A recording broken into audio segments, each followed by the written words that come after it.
Bribtu Arif Kurniawan, anggota polisi dari Polres Lubuk Linggau ini sikok dari sekian banyak petugas yang dipastikan pas lebaran idak pacak ngumpul sama keluarganya.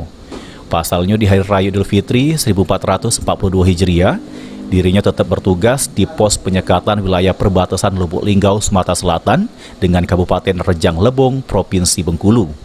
Menurut Arif, meski tidak bisa nikmati kebersamaan dengan keluarga, namun hal tersebut tidak nyurut ke semangatnya untuk ngejalan ke tugas sama jago pos PAM.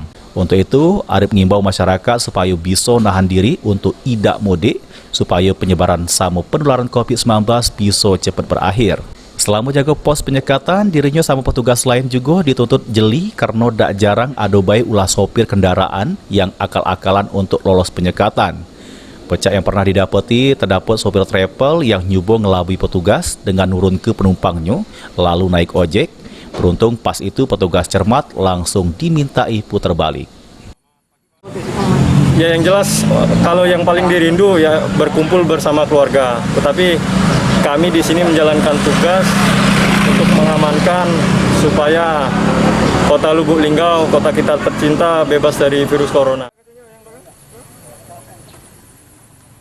Tri Hajaria, PAL TV.